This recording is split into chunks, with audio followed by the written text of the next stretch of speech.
नमस्कार, मैं हूं अंकुर और आप देख रहे हैं सत्य हिंदी का न्यूज बुलेटिन। एक नजर अब तक की सुर्खियों पर। सुप्रीम कोर्ट ने सोमवार को उत्तर प्रदेश पुलिस के उस रवैये पर कड़ा रुख अपनाया जिसमें सिविल विवादों को आपराधिक मामलों में बदला जा रहा है। भारत के मुख्य न्यायाधीश संजीव खन्ना की अगुवाई वाली बेंच ने इसे कानून के शासन का पूरी तरह पतन करार देते हुए कहा कि यह प्रथा गलत है और इसे तुरंत रोका जाना चाहिए। ये टिप्पणी एक चेक बाउंस मामले में आई जिसमें यूपी पुलिस ने सिविल सूट को आपराधिक केस में बदलकर चार्जशीट दाखिल कर दी थी। लाइव लाइव की रिपोर्ट के अनुसार सुप्रीम कोर्ट ने इस मामले में आपराधिक कार्रवाई पर रोक लगा दी और राज्य के पुलिस महानिदेशक यानी डीजीपी प्रशांत कुमार व जांच अधिकारी को 2 हफ्ते में जवाब दाखिल करने का निर्देश दिया। इस घटना ने उत्तर प्रदेश में कानून व्यवस्था और पुलिस की कार्यप्रणाली पर गंभीर सवाल खड़े कर दिए हैं। सुप्रीम कोर्ट की योगी सरकार को यह फटकार उस समय आई जब एक याचिकाकर्ता ने आरोप लगाया कि पुलिस ने रिश्वत लेकर उनके सिविल मामले को आपराधिक केस में बदल दिया। सीजेआई ने सुनवाई के दौरान कहा कि यह गलत है जो उत्तर प्रदेश में हो रहा है। हर दिन सिविल मुकदमों को आपराधिक मामलों में बदला जा रहा है। यह हास्यास्पद है कि सिर्फ पैसा न देना अपराध बन जाए। कोर्ट ने चेतावनी दी कि अगर भविष्य में ऐसे मामले सामने आए तो पुलिस पर जुर्माना लगाया जाएगा। बेंच ने यह भी टिप्पणी की कि उत्तर प्रदेश में वकीलों ने सिविल क्षेत्र को भुला दिया है और हर छोटे मोटे विवाद को आपराधिक रंग देने की कोशिश हो रही है। सुप्रीम कोर्ट की यह फटकार उत्तर प्रदेश में पुलिस सुधारों की सख्त जरूरत को उजागर करती है। कानून के शासन का पतन जैसी टिप्पणी न केवल राज्य की छवि को प्रभावित करती है बल्कि ये सवाल भी उठाती है कि क्या पुलिस आम जनता की सेवा के लिए है या सत्ता के हितों को पूरा करने के लिए। अब गेंद यूपी पुलिस और सरकार के पाले में है। क्या वो इस मौके को सुधार के लिए इस्तेमाल करेंगे या फिर कोर्ट की चेतावनी को हल्के में लेंगे। उत्तर प्रदेश में मोदी के संसदीय क्षेत्र वाराणसी में एक दिल दहला देने वाली घटना सामने आई। वाराणसी में एक 19 वर्षीय युवती का अपहरण कर 22 लोगों ने एक सप्ताह तक सामूहिक बलात्कार किया। पुलिस ने बताया कि 6 हमलावरों को गिरफ्तार कर लिया गया है और बाकी की तलाश जारी है। उत्तर वाराणसी के लालपुर इलाके की रहने वाली ये किशोरी 29 मार्च को अपने एक दोस्त से मिलने के लिए घर से निकली थी, जहां वो अक्सर बिना किसी परेशानी के जाती थी, लेकिन इस बार वो घर नहीं लौटी। उसके परिवार ने 4 अप्रैल को पुलिस में शिकायत दर्ज कराई। उसी दिन उसे कथित तौर पर नशीला पदार्थ खिलाकर अपहरणकर्ताओं ने पांडेपुर चौराहे पर छोड़ दिया। वो किसी तरह पास में ही एक दोस्त के घर पहुंची और बाद में उसे घर ले जाया गया। बाद में उसने अपने पिता को पूरी घटना बताई। पुलिस में शिकायत दर्ज कराई। कथित तौर पर यह हमला एक हुक्का बार, एक होटल, एक लॉज और एक गेस्ट हाउस में हुआ जिसमें कई लोग शामिल थे। भारत सरकार ने सोमवार को पेट्रोल और डीजल पर एक्साइज ड्यूटी 2 रुपए प्रति लीटर बढ़ा दी है। वित्त मंत्रालय के राजस्व विभाग की ओर से जारी नोटिफिकेशन में बताया गया है ये बदलाव 8 अप्रैल 2025 से लागू होगा। सरकारी आदेश के अनुसार अब पेट्रोल पर कुल एक्साइज ड्यूटी 13 रुपए प्रति लीटर और डीजल पर 10 रुपए प्रति लीटर हो जाएगी। मीडिया रिपोर्ट्स के अनुसार उद्योग से जुड़े सूत्रों ने बताया है कि इस एक्साइज ड्यूटी बढ़ोतरी का असर आम लोगों पर नहीं पड़ेगा। पेट्रोल और डीजल की खुदरा कीमतों में बदलाव की संभावना नहीं है। बताया जा रहा है कि अंतर्राष्ट्रीय तेल कीमतों में आई गिरावट के कारण खुदरा कीमतों में जो कटौती होनी थी उसकी जगह अब सरकार ने एक्साइज ड्यूटी बढ़ा दी है। अंतर्राष्ट्रीय बाजार में कच्चे तेल की कीमतें 4 साल के निचले स्तर पर पहुंच गई हैं। ब्रेंट क्रूड की कीमत सोमवार को 4 साल के निचले स्तर पर पहुंच गई। अप्रैल 2021 के बाद ब्रेंट क्रूड की यह सबसे कम कीमत है। इसके दाम में फिलहाल करीब 3.2% की गिरावट दर्ज की गई है और कच्चे तेल की कीमत $63.49 प्रति बैरल पहुंच गई है। वेस्ट टेक्साइस इंटरमीडिएट इंडेक्स जो कि मिक्स क्रूड ऑयल की कीमतें दिखाता है वो भी सोमवार सुबह निचले स्तर पर पहुंच गया है। समाचार एजेंसी रॉयटर्स के मुताबिक इसमें करीब 3.58% की गिरावट दर्ज की गई है। केंद्र सरकार ने डीजल और पेट्रोल पर लगने वाली एक्साइज ड्यूटी में प्रति लीटर 2-2 रुपए की बढ़ोतरी की। इसके बाद कांग्रेस पार्टी ने केंद्र सरकार पर हमला बोला। कांग्रेस अध्यक्ष मल्लिकार्जुन खड़गे ने सोशल मीडिया एक्स पर लिखा, वाह मोदी जी वाह। मई 2024 के मुकाबले अंतर्राष्ट्रीय कच्चे तेल की कीमत में 41% की गिरावट आई है, पर आपकी लुटेरी सरकार ने पेट्रोल डीजल के दाम कम करने के बजाय 2-2 रुपए एक्साइज ड्यूटी बढ़ा दी है। खड़गे ने लिखा है कि टैरिफ नीति पर कुंभकर्ण नींद से शेयर बाजार में छोटे बड़े निवेशकों का एक झटके में 19 लाख करोड़ रुपए सुहा होने से आपको चैन नहीं मिला होगा, इसलिए आपकी सरकार जले पर नमक छिड़कने आई है। वैश्विक ट्रेड वॉर बढ़ने की आशंकाओं के बीच वैश्विक बाजारों में गिरावट के कारण भारत में शेयर बाजार बुरी तरह गिर गया है। सेंसेक्स आज 4000 अंक के करीब गिरकर 71,449 पर ओपन हुआ। कारोबार के दौरान इंडेक्स 71,425 अंक तक लुढ़क गया था। अंत में सेंसेक्स 2,226 अंक की बड़ी गिरावट को लेकर 73,137 पर बंद हुआ। इसी तरह निफ्टी भी 1000 अंक से ज्यादा की गिरावट लेकर खुला। दिन के कारोबार के दौरान इंडेक्स 21,743 अंक तक गिर गया था। अंत में 742.85 अंक गिरकर 22,161 पर क्लोज हुआ। गिरावट के कारण 19.4 लाख करोड़ रुपए स्वाहा हो गए। शेयर बाजार में गिरावट को लेकर कांग्रेस नेता जयराम रमेश ने निशाना साधा। कांग्रेस के महासचिव जयराम रमेश ने कहा कि बाजार पूर्वानुमान के अनुसार टेरिफाइंग तरीके से प्रतिक्रिया दे रहे हैं। जयराम रमेश ने टेरिफाइंग शब्द का इस्तेमाल हाल ही में अमेरिका के राष्ट्रपति ट्रंप के भारत सहित अन्य देशों पर लगाए गए टैरिफ के मद्देनजर किया। उन्होंने कहा कि पीएम मोदी और अमेरिकी राष्ट्रपति ट्रंप अपनी ही अर्थव्यवस्थाओं को आघात पहुंचाने में विशेषज्ञ हैं। 2 अप्रैल को अमेरिकी राष्ट्रपति ट्रंप ने भारत सहित कई देशों से अमेरिका आने वाले सामान पर आयात शुल्क की घोषणा की थी। इसके बाद सोमवार को भारत सहित एशिया के तमाम शेयर बाजारों में गिरावट देखी गई। भारत में शेयर बाजार में लगातार गिरावट आ रही है। इस बीच बीजेपी के वरिष्ठ नेता सुब्रमण्यम स्वामी ने एक ट्वीट को रीट्वीट किया है, जिसमें मोदी को निशाने पर लिया गया है। ट्वीट में तर्ज कसा गया है जैसे मोदी खुद कह रहे हों कि नरेंद्र मोदी और मित्र डोनाल्ड ट्रंप हम दोनों देशों को ध्वस्त करके रहेंगे, क्योंकि हम दोनों विश्वगुरु हैं। नमस्ते ट्रंप, हाउडी मोदी। इसके आगे लिखा है कि मोहन भागवत किसी भी अच्छे इंसान को प्रधानमंत्री नहीं बनाया गया तो ये देश को गटर में फेंक देंगे। इसके साथ ही आरएसएस को भी टैग किया गया है और स्वामी को भी। स्वामी ने इसको रीट्वीट किया है।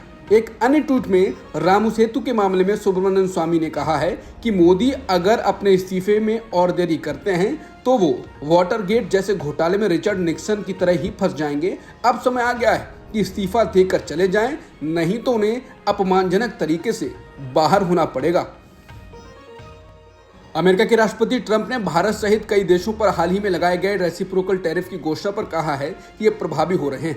उन्होंने इसे सुंदर चीज बताया है। ट्रंप ने social media platform truth social पर लिखा है, चीन, यूरोपीय संघ और कई अन्य देशों के साथ हमारा विशाल वित्तीय घाटा है। इस समस्या का समाधान सिर्फ टैरिफ से ही संभव है। इससे अमेरिका में अरबों डॉलर आ रहे हैं। उन्होंने आगे कहा कि एक दिन लोग समझेंगे कि अमेरिका के लिए टैरिफ एक बहुत ही सुंदर चीज है। ट्रंप ने दावा किया कि उनकी कई यूरोपीय और एशियाई देशों से बात हुई है। ट्रंप ने कहा कि अब ये सभी देश अमेरिका के साथ डील करना चाहते हैं। अमेरिकी राष्ट्रपति ट्रंप के टैरिफ का असर दुनिया भर के शेयर बाजारों पर देखने को मिल रहा है। इससे एशिया और यूरोप के शेयर बाजारों में सोमवार को बड़ी गिरावट दर्ज की गई। बड़े बाजारों की बात करें तो हांगकांग के हैंग सेंग इंडेक्स में सोमवार को 13.22% की गिरावट आई है और ये पिछले 28 साल के सबसे निचले स्तर पर पहुंच गया है। ताइवान के शेयर बाजार के सूचकांक में भी रिकॉर्ड 9.7% की गिरावट दर्ज की गई है। वहीं सोमवार को यूरोप में ब्रिटेन का सूचकांक FTSE 100 करीब 6% की गिरावट के साथ खुला और जर्मनी का डेक्स भी कारोबार की शुरुआत में ही करीब 10% टूट गया। घरेलू गैस सिलेंडर 50 रुपए महंगा हो गया है। आज यानी सोमवार 7 अप्रैल को पेट्रोल मंत्री हरदीप सिंह पुरी ने इसकी जानकारी दी। अभी दिल्ली में गैस सिलेंडर 803 रुपए में मिलता है। दाम बढ़ने के बाद कीमत 853 रुपए हो जाएगी। वहीं उज्ज्वला योजना के लाभार्थियों के लिए गैस सिलेंडर की कीमत 500 रुपए से बढ़कर 550 रुपए हो जाएगी। नई कीमतें कल से लागू होंगी। समाजवादी पार्टी ने 2027 के लिए बिसात बिछानी शुरू कर दी है। इसी क्रम में सोमवार को बसपा के वरिष्ठ नेता और पूर्व मंत्री दद्दू प्रसाद को सोमवार को सपा मुखिया अखिलेश यादव के सामने पार्टी में शामिल किया गया। दद्दू प्रसाद और सलाउद्दीन के अलावा देवरंजन नागर और जगन्नाथ कुशवाहा भी समाजवादी पार्टी में शामिल हुए। समाजवादी पार्टी में शामिल होने के बाद दद्दू प्रसाद ने कहा कि कांशीराम की विचारधारा को अब एसपी आगे बढ़ा रही है। पीडीए यानी पिछड़ा दलित अल्पसंख्यक उसी का एक रूप है। 2027 में हम पीडीए और बहुजन समाज के दम पर प्रदेश में सरकार बनाएंगे। बिहार की राजधानी पटना में राहुल गांधी ने संविधान सुरक्षा सम्मेलन को संबोधित किया। इस दौरान राहुल गांधी ने बड़ा बयान दिया। उन्होंने कहा कि इस देश में अगर आप दलित, महिला, आदिवासी या अल्पसंख्यक हो और अगर आप अपर क्लास यानी सवर्ण नहीं हो तो आप सेकंड क्लास यानी दोयम दर्जे के नागरिक हो। वहीं राहुल गांधी ने एक बार फिर से जातीय जनगणना की वकालत की। उन्होंने कहा कि इसी वजह से आरएसएस और भाजपा इसे रोकना चाहते हैं। उन्होंने कहा कि दुनिया की कोई शक्ति अब जातिगत जनगणना को होने से नहीं रोक सकती है, लेकिन हम जातीय जनगणना के माध्यम से सामाजिक एक्सरे को कर रहे हैं। बेगूसराय में पदयात्रा करने के बाद कांग्रेस नेता राहुल गांधी ने पटना के श्री कृष्ण मेमोरियल में संविधान सुरक्षा सम्मेलन को संबोधित किया। इस दौरान राहुल गांधी ने कहा कि आजकल हिंदुस्तान में सच्चाई बोलना मुश्किल हो गया है। राहुल ने कहा कि अंबेडकर जी ने दलितों के लिए लड़ाई लड़ी, उन्होंने दलितों के दर्द और सच्चाई को समझा, उन्होंने इस सच्चाई के लिए लड़ाई लड़ी। इसीलिए महात्मा गांधी की जीवनी का नाम मेरे सत्य के प्रयोग रखा गया है, ना कि मेरे झूठ के प्रयोग। जैसा कि पीएम मोदी लिख सकते हैं, लड़ाई सत्य के लिए है। भारत में सत्य बोलना कठिन है। पूरा देश जानता है कि बड़े बड़े नेता भी सत्य नहीं बोल पाते, लेकिन गौतम बुद्ध, अंबेडकर जी और गांधी जी ने क्या उदाहरण दिया। हमें डरने की जरूरत नहीं है और सत्य को देश के सामने रखना है। फुले जी, अंबेडकर जी और गांधी जी की विचारधारा आपके और मेरे खून में है और इसे कोई मिटा नहीं सकता।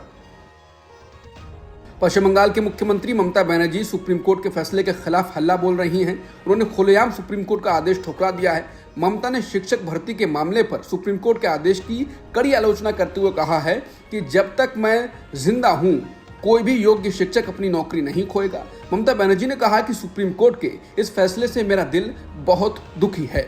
मैं जानती हूं कि अगर मैं इस पर बोलती हूं तो मुझे जेल भी हो सकती है, लेकिन मैं फिर भी बोलूंगी। अगर कोई मुझे चुनौती देता है तो मुझे उसका जवाब देना आता है। उन्होंने ये भी स्पष्ट किया, ये उनका दृढ़ संकल्प है कि योग्य शिक्षकों को हर हाल में उनका अधिकार दिलवाएंगी और किसी को भी उनकी नौकरी छीनने की अनुमति नहीं देगी। उन्होंने कहा कि नीट परीक्षा में भी कई आरोप लगे थे, लेकिन सुप्रीम कोर्ट ने उसे रद्द नहीं किया। उन्होंने ये भी पूछा कि बंगाल को क्यों निशाना बनाया जा रहा है, क्या बंगाल की प्रतिभा से लोग डरते हैं। बता दें, सुप्रीम कोर्ट ने पश्चिम बंगाल में 25,752 शिक्षकों और गैर शिक्षक कर्मचारियों की भर्ती को रद्द करने का फैसला सुनाया था। ये मामला शिक्षक भर्ती घोटाले से जुड़ा है, जिसमें भ्रष्टाचार के गंभीर आरोप लगे थे। कोर्ट ने साफ कहा है कि चयन प्रक्रिया में धोखाधड़ी हुई और इसे सुधारने की कोई गुंजाइश नहीं है, लेकिन ममता बनर्जी ने इस फैसले को मानवीय आधार पर खारिज करते हुए तीखी प्रतिक्रिया दी। वक्फ संशोधन बिल अब कानून बन गया है, लेकिन इसके खिलाफ लड़ी जा रही लड़ाई अभी खत्म नहीं हुई है। अब ये मामला सुप्रीम कोर्ट पहुंच गया है। याचिका सुप्रीम कोर्ट के मुख्य न्यायाधीश संजीव खन्ना के समक्ष प्रस्तुत की गई है। वरिष्ठ वकील कपिल सिब्बल के अलावा अभिषेक मनु सिंघवी भी सुनवाई का अनुरोध लेकर चीफ जस्टिस के सामने पहुंचे। सिब्बल ने बताया कि मामले पर कई याचिकाएं दाखिल हो चुकी हैं। चीफ जस्टिस ने उन्हें रोकते हुए कहा, जल्द सुनवाई के अनुरोध को लेकर व्यवस्था बनी हुई है, आपको यहाँ इसे रखने की कोई जरूरत नहीं थी। मैं दोपहर को इन अनुरोधों को देखकर सुनवाई पर फैसला लूंगा। बता दें, अभी तक दायर 6 याचिकाओं में कोर्ट से कानून को संविधान के खिलाफ बताते हुए दखल की मांग की गई है। Stand up comedian Kunal Kamra का आपत्तिजनक टिप्पणी करने का मामला तूल पकड़ रहा है। महाराष्ट्र के डिप्टी सीएम एकनाथ शिंदे पर टिप्पणी करने के लिए पुलिस ने उनके खिलाफ एफआईआर दर्ज की थी। अब कुणाल कामरा ने एफआईआर को रद्द करने की मांग करते हुए बॉम्बे हाईकोर्ट का दरवाजा खटखटाया है। कामरा ने 5 अप्रैल को हाईकोर्ट का रुख किया था। बेंच ने कहा है वो मंगलवार को याचिका पर सुनवाई करेगी। शो के दौरान कामरा ने शिंदे का नाम लिए बिना उन पर कटाक्ष किया और फिल्म दिल तो पागल है के एक हिंदी गाने का संशोधित संस्करण इस्तेमाल किया, जिसमें उन्होंने शिंदे को गद्दार कहा था। वहीं कुणाल कामरा को मद्रास हाईकोर्ट से राहत मिली है। कोर्ट ने उनकी गिरफ्तारी पर अंतरिम रोक को 17 अप्रैल तक बढ़ा दिया है। सोमवार को उस याचिका की सुनवाई करने से इनकार कर दिया, जिसमें चुनाव आयोग को इलेक्ट्रॉनिक गिनती के अलावा वीवीपैट की पर्चियों की 100% हाथों से गिनती के लिए निर्देश देने की मांग की गई थी। सीजेआई संजीव खन्ना, जस्टिस संजय कुमार और जस्टिस केवी विश्वनाथन की बेंच याचिकाकर्ता हंसराज जैन द्वारा दायर एक रिट याचिका पर सुनवाई कर रही थी। बेंच ने मामले पर विचार करने से इनकार कर दिया और सीजेआई ने कहा कि हम इस मुद्दे की जांच कर चुके हैं, पहले भी जांच की है, पर अब बार बार नहीं जा सकते। रेप के इस मामले में उम्र कैद की सजा काट रहे आसाराम को राजस्थान हाईकोर्ट से राहत मिली। कोर्ट ने आसाराम की अंतरिम जमानत 1 जुलाई तक बढ़ा दी। बता दें, जोधपुर के आश्रम में नाबालिग से रेप के मामले पर वो लंबे समय से उम्र कैद की सजा काट रहा है। बता दें कि 31 मार्च तक के लिए मेरी अंतरिम जमानत अवधि खत्म होने पर 1 अप्रैल को आसाराम से जेल में सरेंडर कर दिया गया था। उसी रात वो प्राइवेट अस्पताल में भर्ती हो गया और अभी वो वहीं भर्ती है। इंग्लैंड टीम के बल्लेबाज हैरी ब्रूक वनडे और टी20 टीम के नए कप्तान होंगे। वो जोश बटलर की जगह लेंगे। चैंपियंस ट्रॉफी में खराब प्रदर्शन के बाद जोश बटलर ने कप्तानी छोड़ने की घोषणा की थी। ब्रूक ने अंतर्राष्ट्रीय करियर की शुरुआत साल 2022 में की थी। उस समय से ही वो इंग्लैंड के बल्लेबाजी का अहम हिस्सा रहे हैं। सत्यहिंदी.com के साथ